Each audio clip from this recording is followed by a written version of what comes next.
노트북 두고 화장실 가도 된다. 25년 범죄 전문가가 한국에서 겪은 충격적 문화 충격. 지난 25년 동안 저는 도시는 거대해질수록 괴물이 된다는 하나의 명제를 증명하는데 제 인생을 바쳤습니다.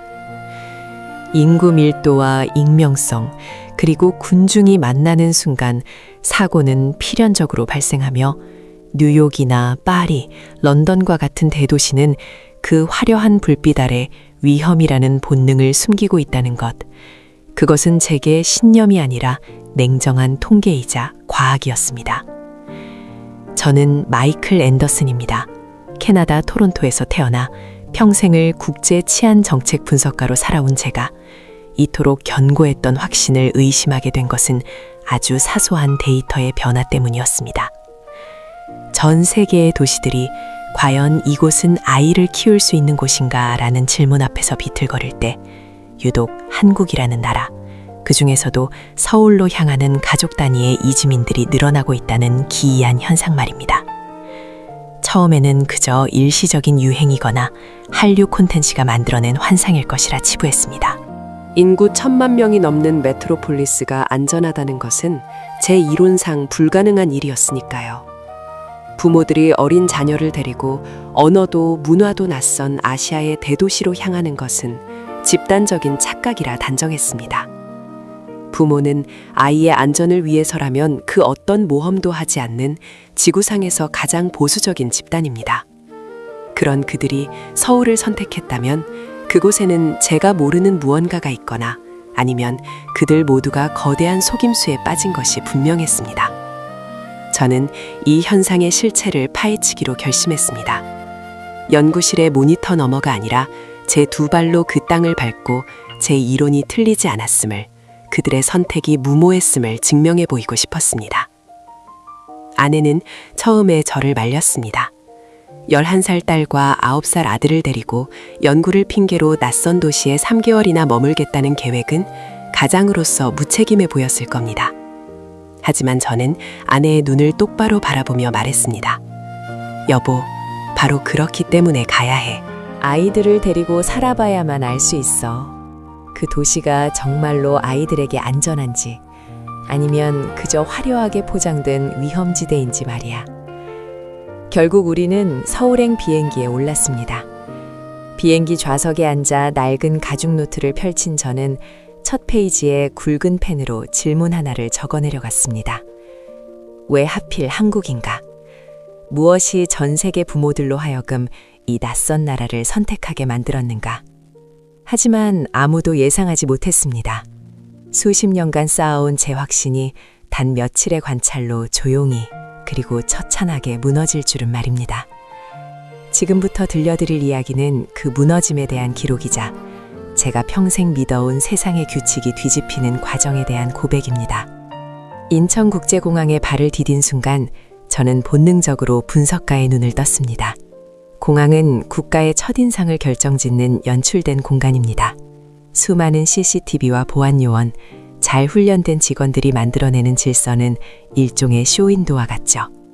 저는 이곳에서 보이는 평화가 시스템에 의해 강제된 결과물일 것이라 확신했습니다. 장시간의 비행으로 아이들은 지쳐 있었고 저 역시 피로가 몰려왔습니다.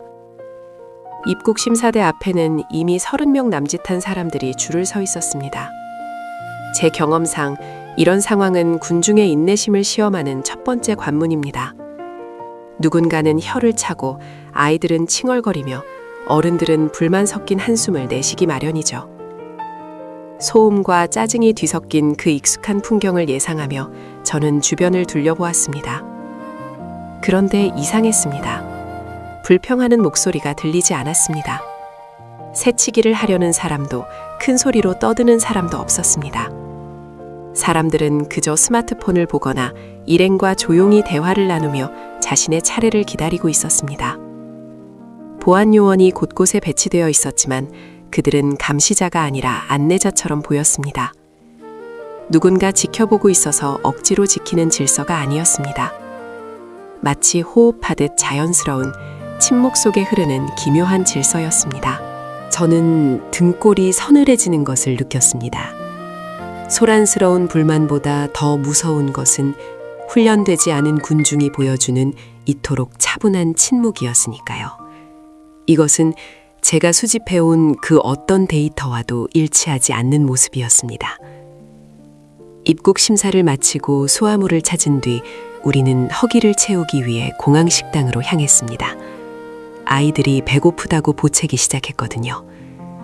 공항이라는 공간의 특성상 빠르고 효율적이지만 맛은 포기해야 하는 패스트푸드나 인스턴트 음식을 예상했습니다. 전 세계 어느 공항이나 비슷하니까요. 하지만 우리 테이블 위에 놓인 음식은 제 예상을 보기 좋게 빗나갔습니다.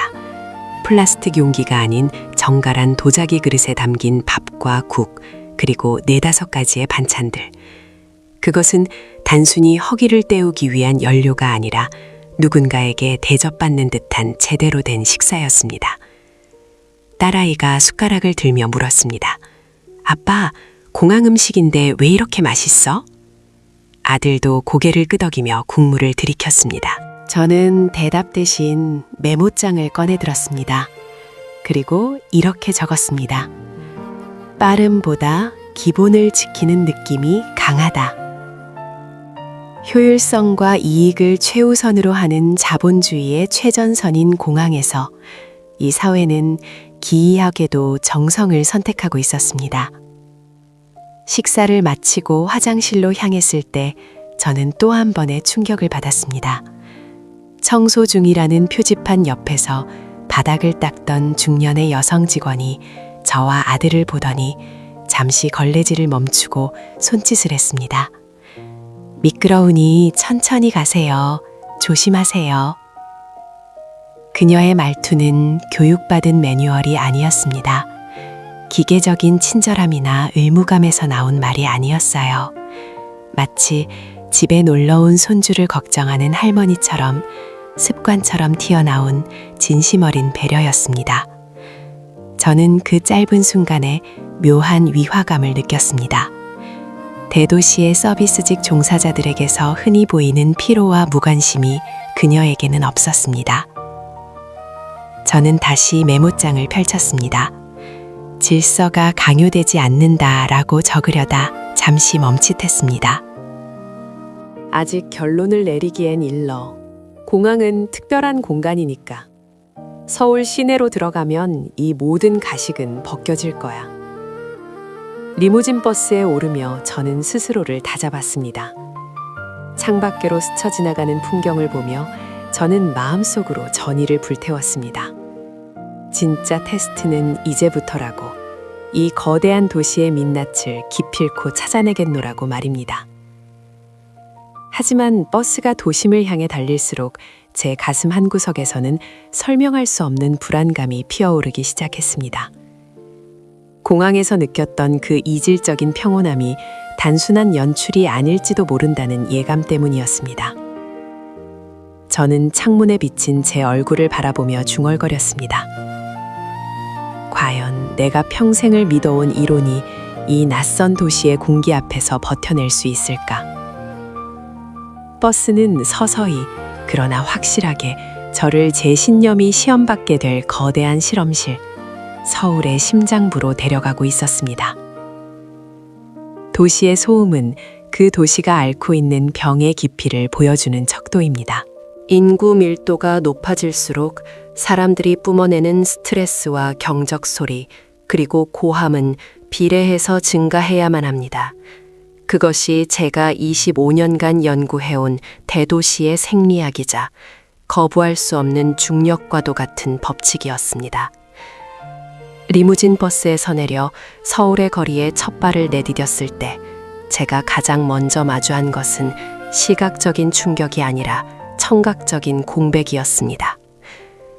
수많은 인파가 물결처럼 흐르고 빌딩 숲 사이로 차량들이 끊임없이 지나가고 있었지만 그곳에는 기이할 정도의 정적이 감돌고 있었습니다.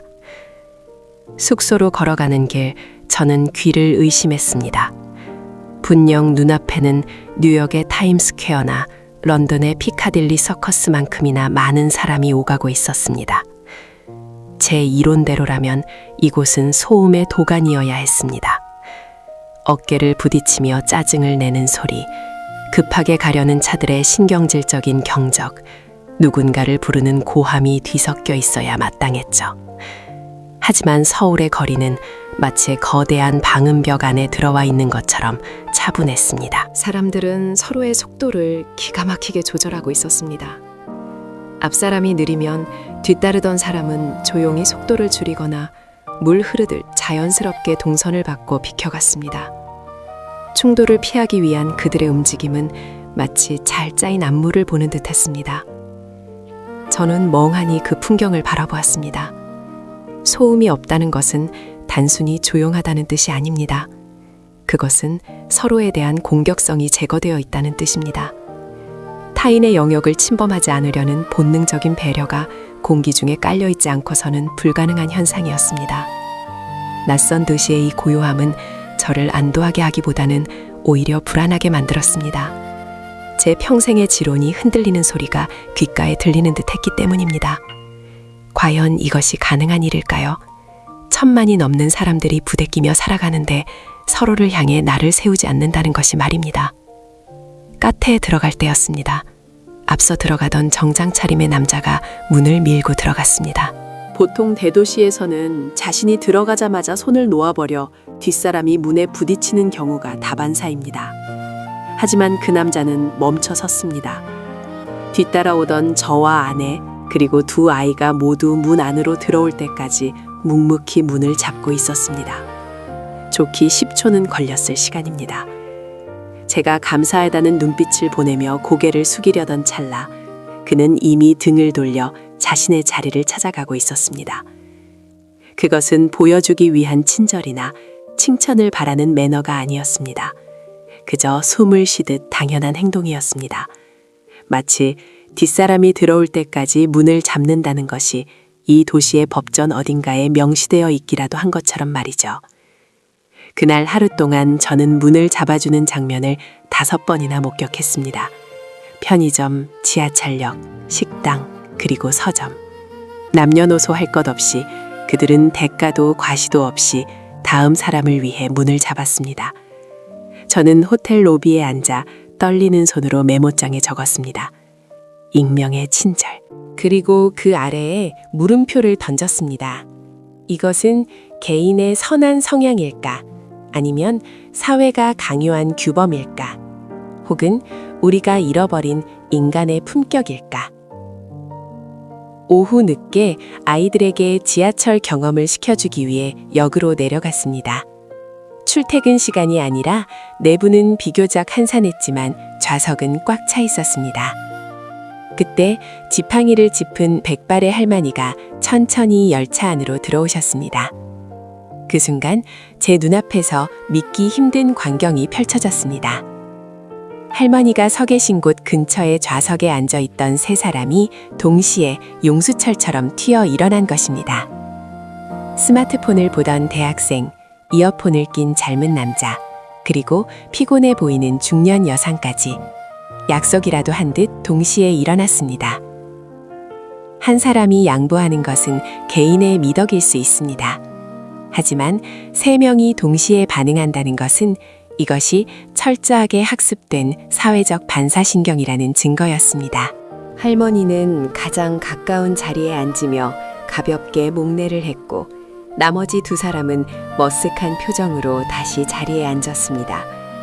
누구도 생색내지 않았고 주변 사람들도 그 장면을 특별하게 쳐다보지 않았습니다. 너무나 일상적인 풍경이라는 듯이요. 저는 옆에 서 있던 딸아이를 내려다보았습니다. 아이는 눈을 동그랗게 뜨고 그 장면을 지켜보고 있었습니다. 말로 가르치지 않아도 아이는 이미 배우고 있었습니다. 약자가 나타나면 자리를 비워야 한다는 것을, 그것이 이 사회의 어른들이 사는 방식이라는 것을 말입니다. 저녁이 되었습니다. 제가 가장 경계하고 분석가로서 가장 날카로워지는 시간입니다. 낮의 질서는 밤의 어둠과 함께 무너지는 법입니다. 뉴욕이든 파리든 해가 지면 도시는 본색을 드러냅니다. 범죄율 곡선은 상승하고 취객들의 고성이 오가며 거리는 보이지 않는 긴장감으로 팽팽해지죠.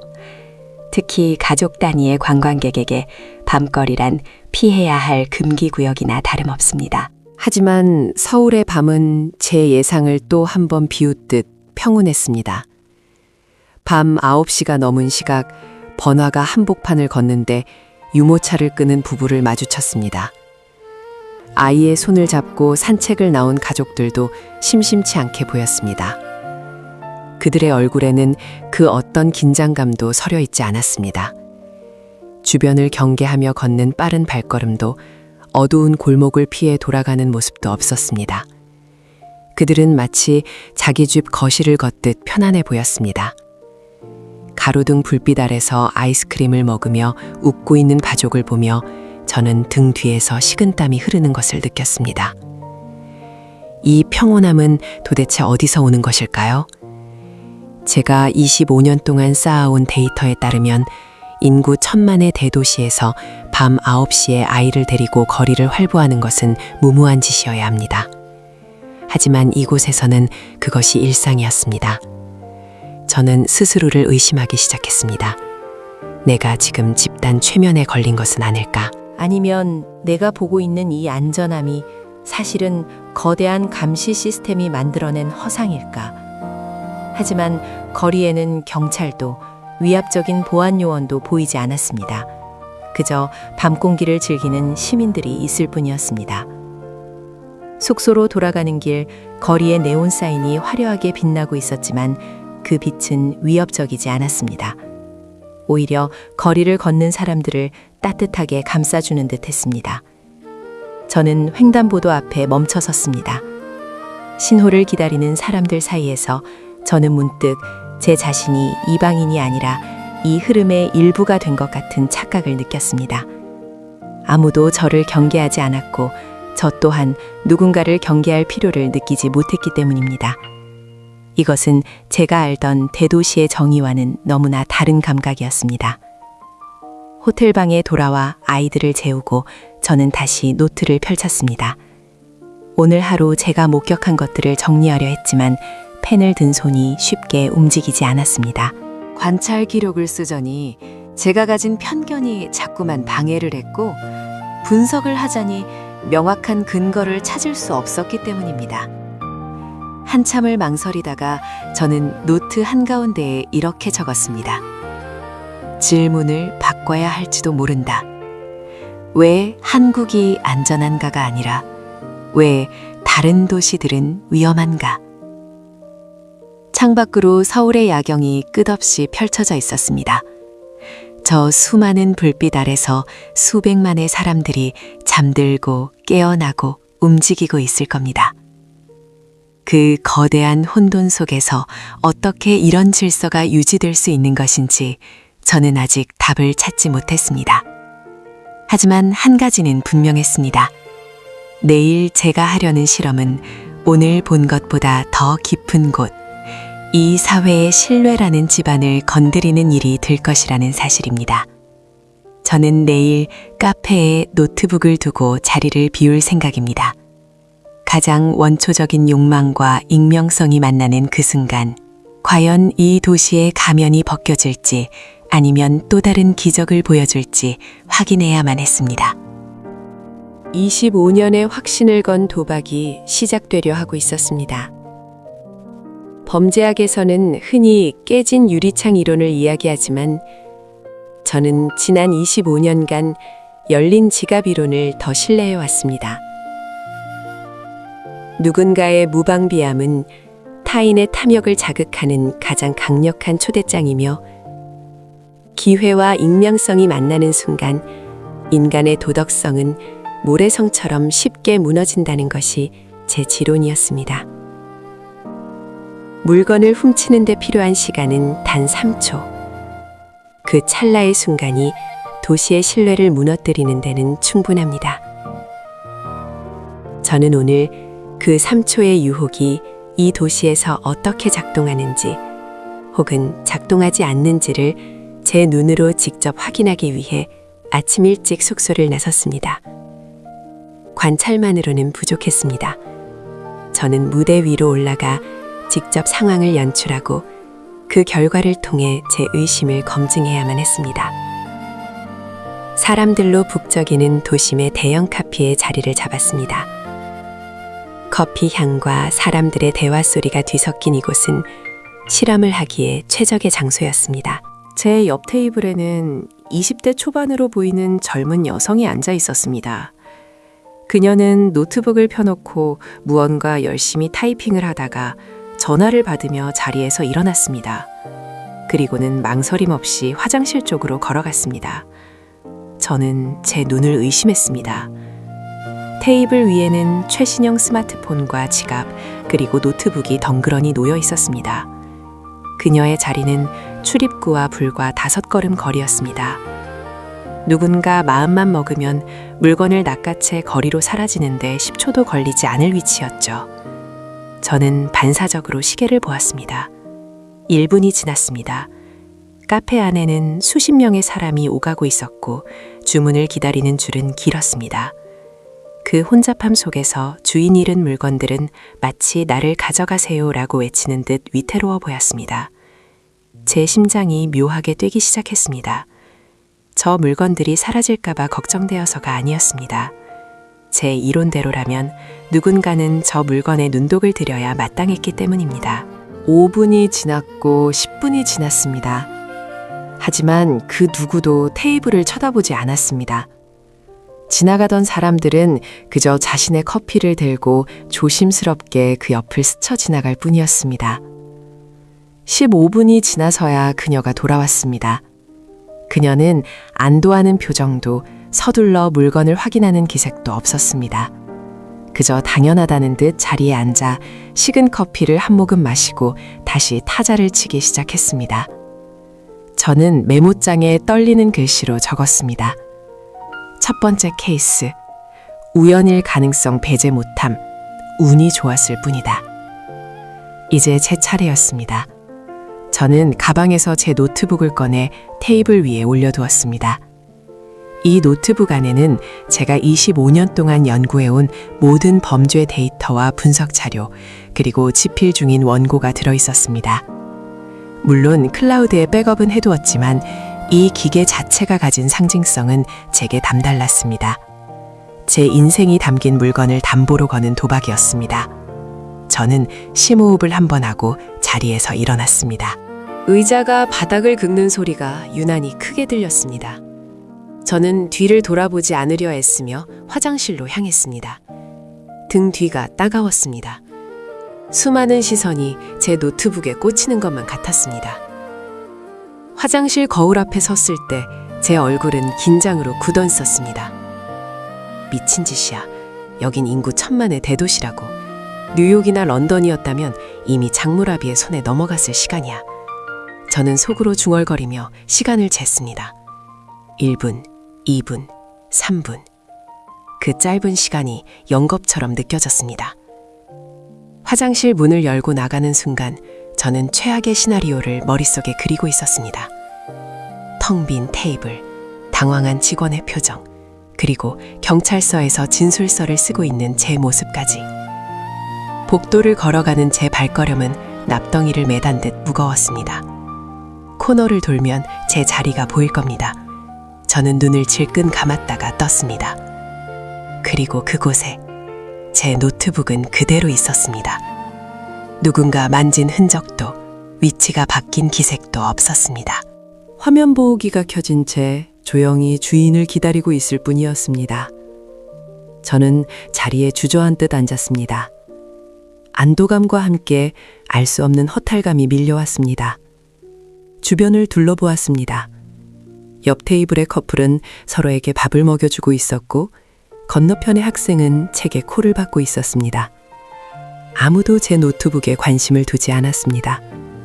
마치 그 물건이 투명인간이라도 되는 것처럼요. 이것은 무관심이 아니었습니다. 이것은 존중이었습니다. 남의 물건에는 손을 대지 않는다는 너무나 당연해서 의식조차 하지 않는 집단적 무의식이 이 공간을 지배하고 있었습니다. 두 번째 케이스까지 확인했지만 저는 여전히 제 패배를 인정하고 싶지 않았습니다. 카페는 CCTV가 있는 실내니까 그럴 수 있다고, 사람들의 시선이 교차하는 것이라 범죄 심리가 억제된 것이라고 스스로를 위로했습니다. 점심을 먹고 근처 편의점에 들렀을 때였습니다. 계산대 앞에 줄을 서 있는데 제 앞에 손님이 검은색 접이식 우산을 계산대에 두고 나갔습니다. 흔하디 흔한 우산이었습니다. 직원은 손님이 나간 것을 확인하고도 소리쳐 부르지 않았습니다. 그저 우산을 집어들더니 계산대 옆에 잘 보이는 선반 위에 조심스럽게 올려놓았습니다.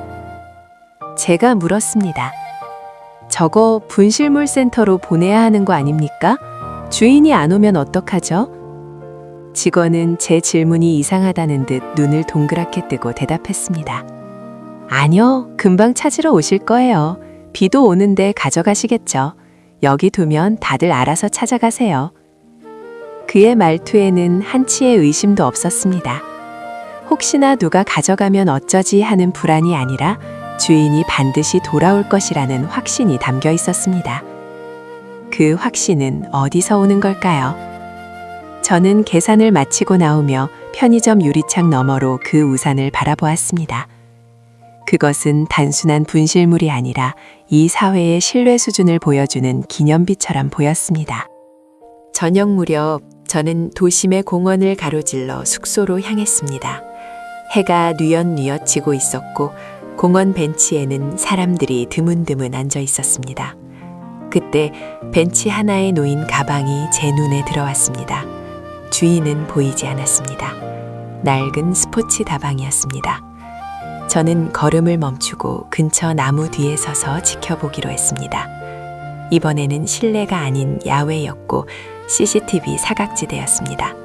게다가 날이 어두워지고 있었습니다. 범죄가 일어나기에 이보다 완벽한 조건은 없었습니다. 10분쯤 지났을까요? 운동복 차림의 한 남자가 헐레벌떡 뛰어왔습니다. 그는 벤치에 놓인 가방을 보자마자 안도의 한숨을 내쉬었습니다. 놀라운 건 그 다음 행동이었습니다. 그는 가방을 집어들고는 주변을 경계하거나 누가 훔쳐가지 않았나 가방 속을 뒤지지 않았습니다.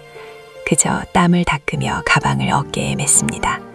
마치 제자리에 놓아둔 물건을 다시 집어드는 것처럼 자연스러웠습니다.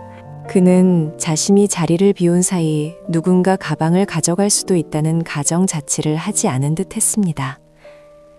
그날 밤 저는 호텔방 책상에 앉아 오랫동안 멍하니 노트를 바라보았습니다. 제가 25년 동안 신봉해온 감시와 처벌의 시스템이 이곳에서는 무력해 보였습니다. CCTV가 많아서 범죄가 없는 게 아니었습니다. 경찰이 무서워서 훔치지 않는 게 아니었습니다. 이것은 시스템이 아니라 습관이었습니다.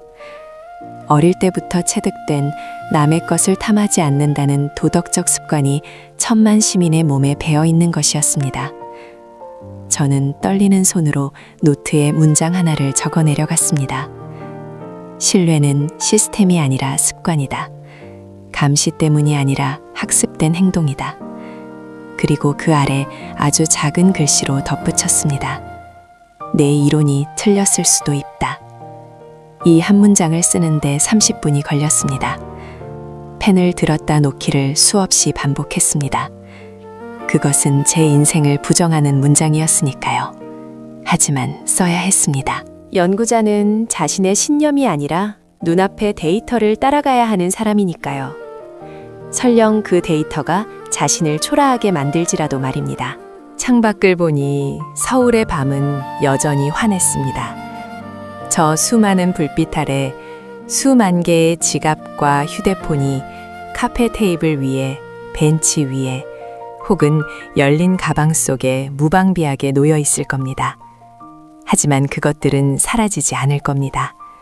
이 도시는 보이지 않는 투명한 막으로 보호받고 있었습니다.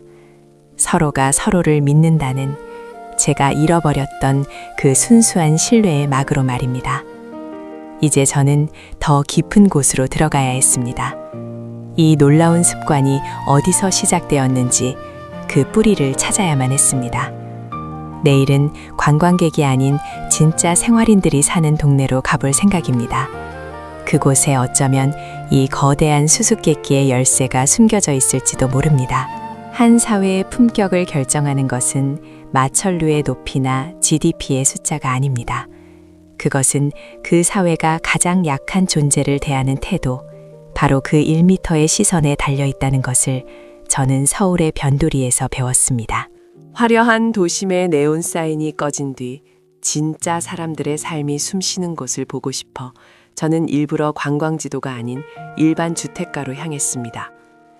연구자로서의 데이커 수집이 아니라 두 아이를 둔 아버지의 눈으로 이 도시의 맨 얼굴을 확인하고 싶었기 때문입니다. 제가 찾은 곳은 서울 외곽의 한 초등학교 근처였습니다. 오후 3시 학교 종소리가 울리고 아이들이 쏟아져 나올 시간이었습니다. 제 이론대로라면 이 시간대는 도시의 교통 흐름이 가장 불규칙해지고 돌발 상황이 빈번하게 발생하는 위험한 구간입니다. 아이들은 예측 불가능하게 움직이고 운전자들은 바쁜 일상에 쫓겨 시야가 좁아지기 마련이니까요. 저는 횡단보도 건너편 가로수 뒤에 서서 그 풍경을 지켜보았습니다. 3355 짝을 지은 아이들이 제잘거리며 걸어오고 있었습니다. 부모가 마중 나온 아이들도 있었지만 자기들끼리 가방을 메고 걷는 아이들이 훨씬 많았습니다. 그들은 횡단보도 앞에 멈춰 섰습니다. 신호등은 붉은색이었습니다. 도로는 텅 비어 있었습니다. 좌우를 아무리 둘러봐도 차 한 대 지나가지 않는 한산한 오후였습니다. 저라면, 그리고 제가 살아온 서구의 대도시들이라면 아마 어른이고 아이고 할 것 없이 눈치를 보며 길을 건넜을 겁니다. 차가 오지 않는다는 명백한 사실 앞에서는 규칙보다 효율이 앞서는 것이 현대인의 본능이니까요. 하지만 아이들은 움직이지 않았습니다. 아무도 보지 않는데도, 차가 올 기미조차 없는데도 그들은 보이지 않는 선을 지키고 서 있었습니다. 친구와 장난을 치면서도 발끝은 절대 차도로 내려오지 않았습니다. 저라면 건넜을 겁니다. 차가 오지 않는 텅 빈 도로에서 붉은 신호를 지키는 것은 효율성을 숭배하는 어른들의 눈에는 미련한 짓으로 보일 테니까요. 하지만 아이들에게는 그 기다림이 너무나 자연스러워 보였습니다. 그것은 누군가에게 혼날까봐 두려워하는 눈치가 아니었습니다. 그저 빨간 불에는 멈춘다는 단순하고 명료한 약속을 몸으로 기억하고 있는 듯했습니다. 잠시 후 신호가 초록색으로 바뀌었습니다. 아이들이 건너기 시작할 때 저 멀리서 승용차 한 대가 다가왔습니다. 저는 긴장했습니다. 보통의 경우라면 차는 횡단보도 바로 앞까지 속도를 유지하다가 급하게 멈추거나 아이들이 지나갈 틈을 타 슬금슬금 앞으로 나오며 위협적인 엔진 소리를 내기 마련입니다. 운전자의 조급함은 보행자에게 고스란히 전해지죠. 하지만 그 차는 달랐습니다. 횡단보도에서 좋기 10m는 떨어진 곳에서 부드럽게 멈춰 섰습니다. 정지선보다 훨씬 뒤였습니다. 운전자는 경적을 울리지 않았습니다. 창문을 내리고 빨리 가라고 손짓하며 재촉하지도 않았습니다. 그저 아이들의 행렬이 다 지나갈 때까지 묵묵히 기다렸습니다. 마지막 아이가 횡단보도를 다 건너고 나서야 차는 천천히, 아주 천천히 바퀴를 굴리기 시작했습니다. 그 모습은 법규 준수라는 차원을 넘어선 어떤 태도였습니다. 약자에 대한 배려, 아니 약자를 놀라게 하지 않으려는 세심한 예의였습니다. 저는 그 장면을 보며 메모장에 적으려던 펜을 멈췄습니다. 이것은 시스템이 만든 풍경이 아니었습니다. 운전석에 앉은 어른이 횡단보도를 건너는 아이를 보며 무엇을 느꼈을지 상상해 보았습니다. 아마도 그는 자신의 아이를 떠올렸을 겁니다. 내 아이가 존중받기를 바라는 마음으로 남의 아이를 존중하는 것, 그 공감의 연대가 도로 위를 지배하고 있었습니다. 학교 앞 문구점으로 발걸음을 옮겼습니다. 좁은 가게 안은 아이들로 북적였습니다. 연필을 고르고 공책을 넘겨보고 장난감을 만지작거리는 아이들의 손길은 분주했습니다. 주인 아저씨는 카운터에 앉아 신문을 보고 있었습니다. 가끔 아이들이 질문하면 고개를 들어 대답해 줄 뿐 감시하는 눈빛은 전혀 없었습니다. 제가 살아온 도시의 상점들에서는 아이들이 들어오면 주인의 눈빛부터 달라집니다. 물건을 훔치거나 망가뜨릴까봐 경계하는 것이죠. 하지만 이곳의 공기는 달랐습니다. 주인은 아이들을 잠재적인 범죄자가 아니라 꼬마 손님으로 대우하고 있었습니다.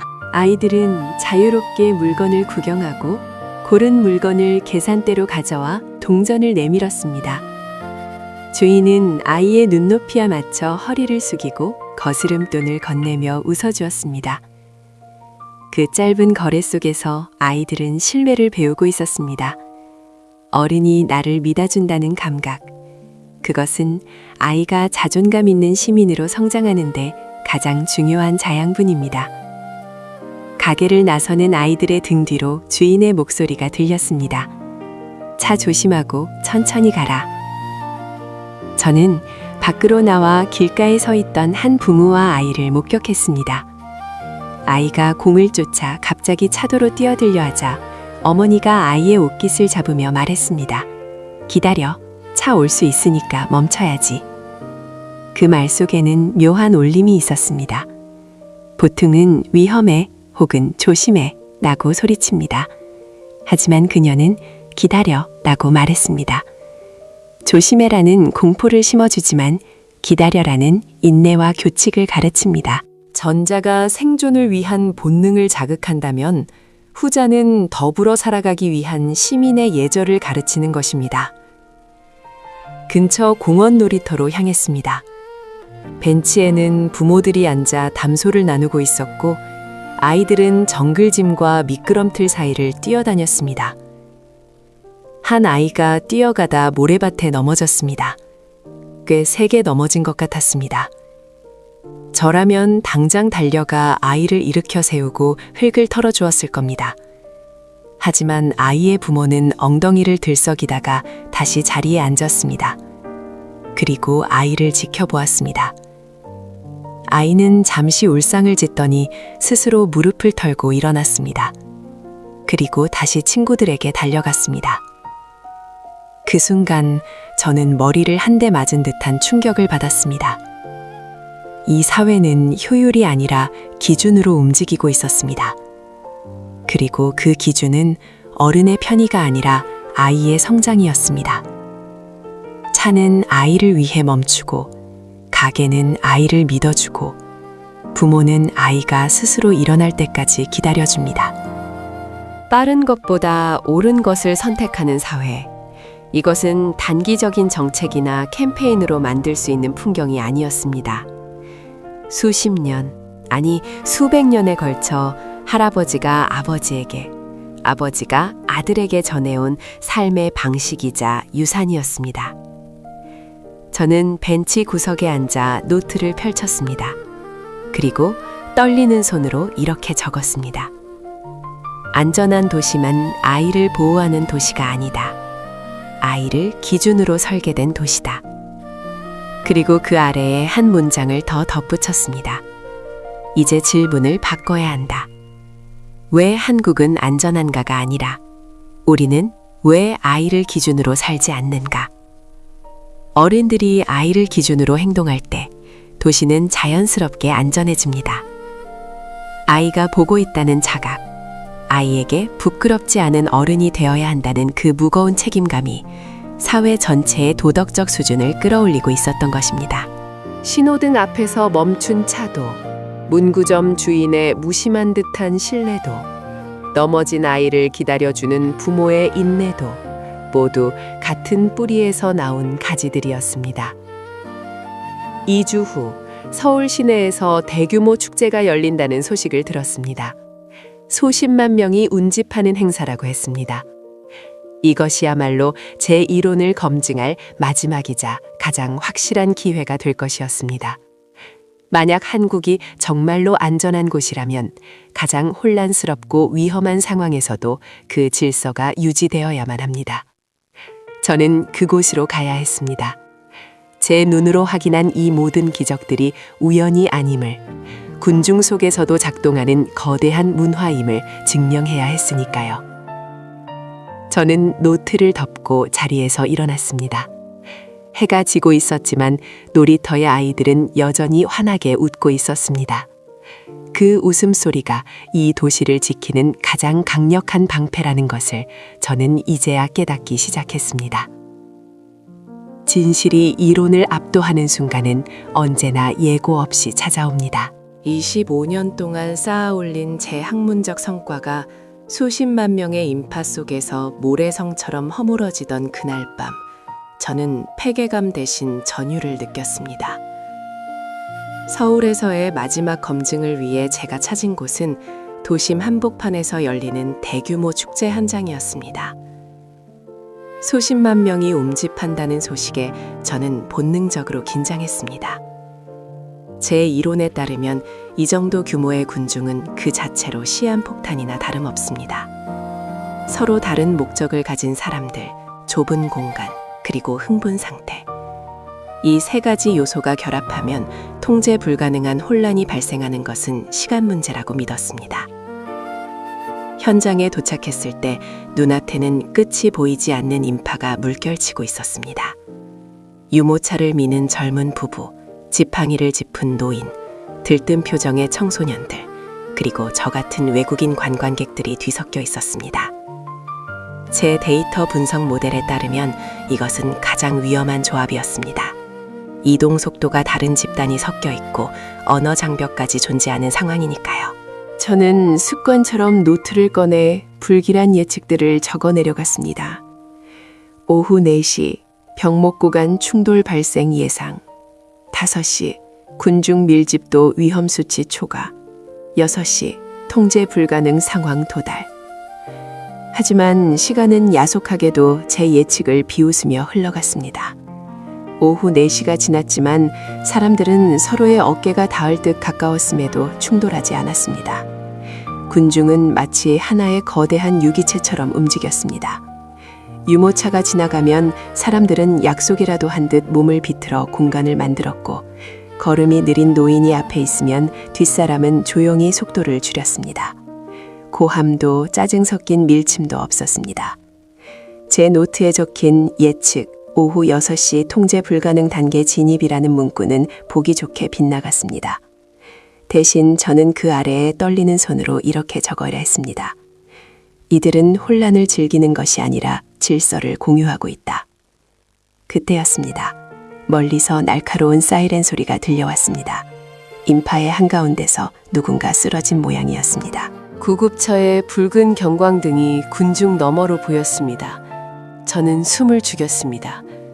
이런 상황이야말로 군중 심리가 패닉으로 변하는 결정적인 트리거가 됩니다. 길이 막힌 구급차, 조급해진 운전자, 그리고 당황한 군중이 뒤엉키면 2차 사고로 이어지기 십상입니다. 뉴욕이나 런던의 축제 현장에서 수없이 봐왔던 장면이었습니다. 경찰이 확성기로 소리를 지르고 사람들이 우왕좌왕하며 길을 터주지 못해 아수라장이 되는 그 풍경을 저는 예상했습니다. 그러나 제 눈앞에서 벌어진 일은 기적에 가까웠습니다. 누군가의 지시가 있었던 게 아니었습니다. 사이렌 소리가 가까워지자 거대한 인파가 마치 썰물이 빠져나가듯 양옆으로 갈라지기 시작했습니다.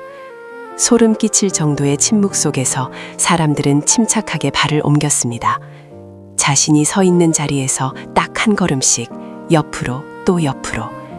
그 작은 움직임들이 모여 도로 한가운데에 넓은 길이 만들어졌습니다.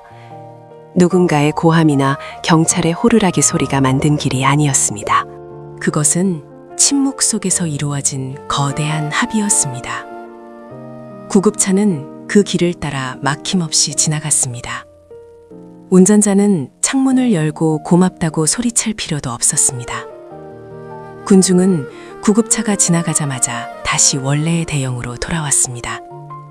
마치 아무 일도 없었다는 듯이요. 저는 그 장면을 보며 멍하니 서 있었습니다. 이것은 교육으로 가능한 수준이 아니었습니다. 이것은 본능에 가까운 습관이었습니다. 내가 조금 비키면 누군가가 살 수 있다는 단순한 명제가 수십만 명의 머릿속에 동시에 작동하고 있었습니다. 군중이 위험한 것이 아니라 책임을 배우지 못한 군중이 위험한 것이라는 사실을 저는 뼈저리게 깨달았습니다. 한국의 군중은 각자가 시민으로서의 책임을 알고 있었습니다. 다음 날 새벽, 저는 다시 그 장소를 찾았습니다. 축제의 열기가 식고 난 뒤의 거리는 보통 전쟁터를 방불케 합니다. 쓰레기가 산처럼 쌓이고 악취가 진동하며 청소부들이 며칠을 고생해야 하는 것이 대도시 축제의 뒷모습이죠. 뉴욕 타임스퀘어의 새해 전야제 다음 날을 떠올리며 저는 마음의 준비를 했습니다. 하지만 서울의 아침 거리는 제 예상을 또 한 번 배신했습니다. 쓰레기통은 넘쳐나고 있었지만 바닥은 놀라울 정도로 깨끗했습니다. 더 놀라운 것은 쓰레기통 주변의 풍경이었습니다. 넘친 쓰레기들이 아무렇게나 널브러진 것이 아니라 종류별로 모여 있었습니다. 플라스틱은 플라스틱끼리, 종이는 종이끼리, 캔은 캔끼리. 축제의 흥분 속에서도 어둠 속에서도 사람들은 쓰레기를 분리해서 버렸던 겁니다. 누가 지켜보는 것도 아니고 벌금을 매기는 것도 아닌데 말입니다. 거리를 걷다가 저는 한 가족을 보았습니다. 6살쯤 되어 보이는 아이가 바닥에 떨어진 음료수 캔을 발견하고 멈춰섰습니다. 자기 것이 아닌 게 분명했습니다. 아이는 자연스럽게 캔을 집어들더니 몇 걸음 떨어진 재활용 수거함으로 가서 캔을 넣었습니다. 부모는 아이를 칭찬하지 않았습니다. 잘했다라며 머리를 쓰다듬어 주지도 않았습니다. 그저 아이가 돌아오자 다시 손을 잡고 걸어갔습니다. 그 무심한 반응이 저에게는 더 큰 충격으로 다가왔습니다. 쓰레기를 줍는 것이 칭찬받을 특별한 선행이 아니라 숨쉬듯 당연한 일상이라는 뜻이었으니까요. 쓰레기를 줍는 다이의 등 뒤에서 저는 이 도시를 지탱하는 진짜 힘을 보았습니다. 그것은 시스템이 아니라 문화였고 법이 아니라 염치였습니다. 숙소로 돌아와 짐을 싸기 전 저는 마지막으로 노트북을 열었습니다. 그리고 처음에 작성했던 보고서의 제목을 수정했습니다.